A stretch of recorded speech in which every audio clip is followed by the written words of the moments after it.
Have you ever found yourself in a loop of constant checking?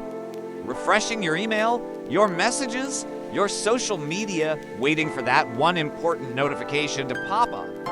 Every morning, Daniel opened his laptop with a quiet hope. He was waiting for a reply, a big one, an opportunity that could change things. But every morning, his inbox was empty. He'd refresh it again. And again, nothing. A tightness would form in his chest. It's a feeling many of us know all too well. Did they forget me? Was my work not good enough? Was that interview a disaster? His mind would race, creating worst-case scenarios where there were only empty spaces. By midday, frustration completely took over. Focus was a distant memory. Daniel would just stare at the screen, trying to do his work, but his attention was completely trapped in that agonizing wait. He was living in the space between now and a reply that just wouldn't come. His productivity tanked, his mood soured, and the anxiety just kept building. The more he checked, the worse he felt. The empty inbox wasn't just an absence of an email. It was starting to feel like a judgment on his worth. It's a vicious cycle, isn't it? The waiting creates anxiety, and the anxiety makes it impossible to do anything but wait. That afternoon, he finally pushed his chair back. He couldn't take it anymore. He stepped away from his desk and went to the kitchen to make a cup of tea. As he poured the hot water and watched the steam rise from the mug, he noticed his own breath. It was shallow, quick. He took a deliberate, deep breath in and out. As the steam swirled, a memory surfaced, something his old mentor once told him. The words were simple, but they landed differently this time. Do the work. Let the outcome come when it's ready. It was a quiet little eureka moment. He had been so fixated on the outcome, on the validation from someone else, that he had forgotten about the work itself. With this newfound clarity, Daniel walked back to his desk. But this time, he didn't click on his inbox. He opened the document he was supposed to be working on. He started to write, carefully. He edited, patiently. He poured his focus into the task at hand, not because he had to, but because he chose to. He wasn't looking at the clock or refreshing the page. He was just working, and a funny thing happened. For the first time in days, his mind felt light. The heavy cloud of anxiety began to lift. He was no longer a prisoner of his inbox.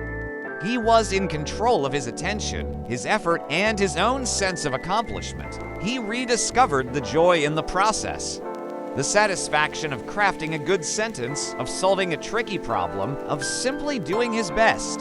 The world outside his screen, with all its pending replies and uncertain futures, faded into the background.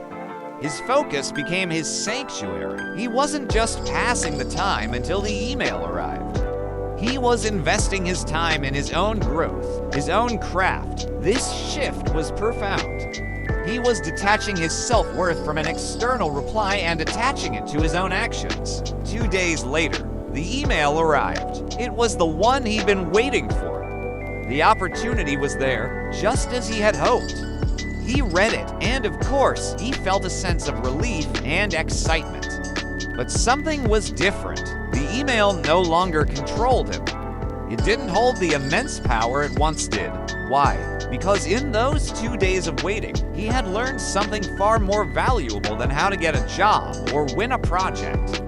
He had learned how to manage his own mind. He had learned that his peace and his focus were not dependent on an empty or full inbox.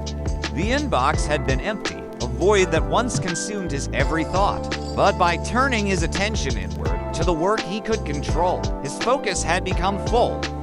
This is the lesson of the empty inbox. The waiting periods in our lives are inevitable. We will always be waiting for something: a text message, a test result, a big break. The real question is, what do we do with ourselves in the meantime? Do we let the anxiety of the unknown paralyze us? Or do we redirect that energy into something productive, something we can control? Think about what you're waiting for right now. Is it consuming you? What if, just for today, you stepped away from refreshing the page? What if you poured that anxious energy into your work, your hobby, a conversation with a friend, or just a simple cup of tea? You might find, just as Daniel did, that your peace of mind isn't in the reply. It's in the reclaiming of your own attention. The greatest power we have is the power to choose where we place our focus. So let the outcomes come when they're ready. In the meantime, do the work, fill your focus. Thank you so much for watching. If this story resonated with you, I'd love to hear your own experiences with the empty inbox in the comments below. Don't forget to like this video and subscribe for more content on focus, mindset, and living a more intentional life. See you in the next one.